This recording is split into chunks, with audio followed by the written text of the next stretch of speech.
안녕하세요. 더 리더입니다. 오늘은 송이구 님이 쓰시고 서삼독에서 펴낸 서울 자가의 대기업 다니는 김 부장 이야기 두 번째 편을 소개하려고 합니다. 최근 인터넷을 뜨겁게 달군 이야기고 저도 매일매일 올려주시는 글을 되게 재밌게 읽어서 책이 나온 걸 보고 바로 구매해서 읽고 이렇게 소개하게 됐습니다. 인상 깊었던 점이 되게 묘사를 디테일하게 하셔서 생동감이 있었고 정말 대기업에 다니는 한 사람의 인생을 경험한 것만큼 큰 감동과 좀 깊이가 있어서 개인적으로 소개하고 싶었습니다. 대기업 문화와 좀 투자에 대해 고민이 되신 분들께 한번 읽어보실 것을 추천드립니다. 서울 자가의 대기업 다니는 김 부장 이야기 송이구 서삼독. 권사원은 어제 남자친구와 신혼집 문제로 팽팽한 대화를 나눴다. 남자친구와 집 문제에 대한 간극이 전혀 좁혀지지 않는다. 권사원은 자신의 얕은 지식으로는 도저히 남자친구를 설득하기 어렵다고 생각한다. 송 과장에게 메시지를 보낸다. 송 과장님, 잠시 시간 괜찮으세요? 이것만 끝내고 휴게실로 갈게. 권사원은 먼저 휴게실에 들어가 종이와 펜을 들고 앉는다. 송 과장이 얼마 뒤 들어온다. 그때 말한 집 때문에? 네, 말씀하신 숙제는 하고 있어요. 하하, 숙제는 무슨. 남자친구랑 같이 알아보려고 하는데 자꾸 집값이 일본처럼 폭락할 거라고 우기네요. 지금 집값의 반의 반이 될 거라고 겁주는데 휴, 남자친구 설득하는 게 먼저일 것 같아요. 남자친구도 나름 여기저기 알아본 것 같네. 네, 제가 결혼 전에 미리 집 사두자고 하니까 자기 딴에는 부동산 유튜브를 열심히 보더라고요. 그런데 집값 반토막 날 거라는 폭락론자들 채널만 보고 있으니 그 말만 믿고 집은 지금 사면 절대 안 된다고 그러네요. 후원 계좌로 돈도 보냈대요. 저랑 만나면 분식만 먹으면서 그런 데는 이상하게 돈도 잘 써요. 그 사람들은 사람들 불안을 자극해서 장사하는 사람들인데. 송 과장은 잠시 말을 고르는 듯 하더니 얘기를 시작한다. 이건 내가 직접 남자친구한테 설명해주고 싶네. 권사원이 잘 들어뒀다가 얘기해줘. 간단하게 라면으로 예를 들어볼게. 옛날에는 200원이면 라면을 살 수 있었어. 지금은 800원? 그 정도 하나? 한 묶음에 5,000원 정도 하니까 하나에 1,000원 정도 하겠네. 그럼 거의 5배가 오른 거지.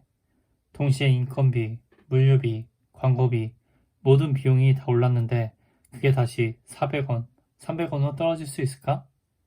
10년 전만 해도 10,000원 가지고 가면 편의점에서 꽤 많이 살 수 있었어. 요즘은 과자 몇 개만 집으면 10,000원이야. 집도 다르지 않아. 그런데 집이라는 건 과자나 라면처럼 공장에서 하루에 수만 개씩 찍어내는 게 아니라 수량이 절대적으로 한정되어 있어서 희소성이라는 프리미엄이 붙어. 거기에 교통, 학군, 조망, 각종 인프라 등등 삶을 윤택하게 만드는 프리미엄이 또 붙는 거지. 아, 복잡하네요. 송 과장님, 그럼에도 불구하고 폭락이란 게 올 수 있을까요? 글쎄, 내 생각에는 상황에 따라 일시적 조정이 올 수는 있겠지만 폭락이 오진 않을 것 같아요. 폭락이 오기 어려운 이유는 인플레이션, 자산가치, 집이라는 특성.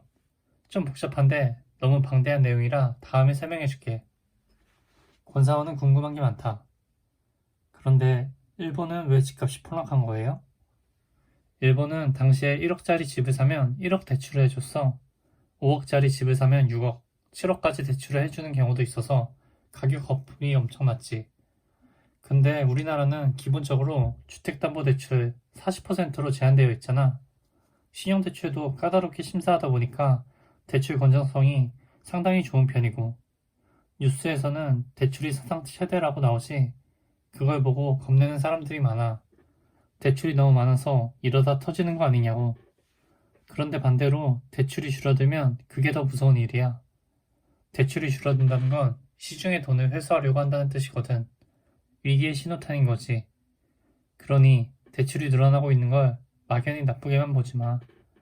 통화량이 늘고 물가가 오르고 소득이 오르는 만큼 대출이 늘어나는 건 당연한 거야. 물론 너무 급격히 비정상적으로 늘면 문제가 되지만 말이야. 그때 김 부장이 휴게실에 들어온다. 어이, 거기 둘, 뭐해? 업무 시간에 데이트하는 거야? 시킨 일은 다 했어? 네, 얘기 금방 끝내고 가겠습니다. 송 과장이 대답한다. 김 부장이 나간다. 아, 진짜 부장님. 신경 쓰지 마. 그냥 할 말이 없으셔서 그래.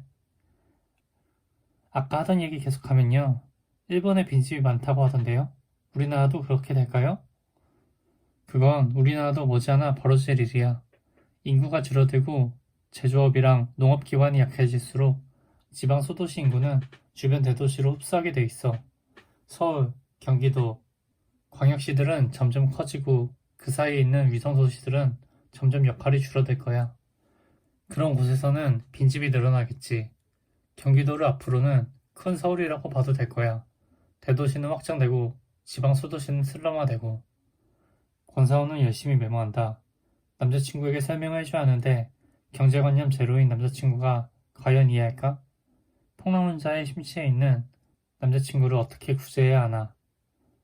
실은 작년에 제가 전세가랑 매매가 차이가 거의 안 나는 아파트를 하나 사두려고 했었는데요. 아버지가 못 사게 말리시더라고요. 어린애가 무슨 벌써 집이냐고.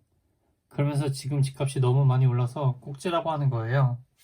그런데 집값이 너무 많이 올랐잖아요. 지금은 갭이 너무 커서 살 엄두도 못 내요.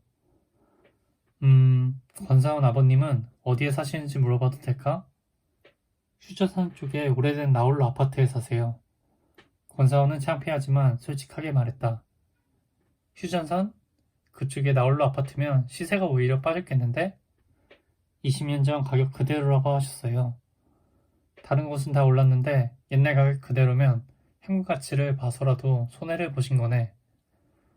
어르신 세대는 본인들의 좋지 않은 경험을 자녀들이 반복하지 않았으면 해서 진심으로 걱정하시지. 이해해.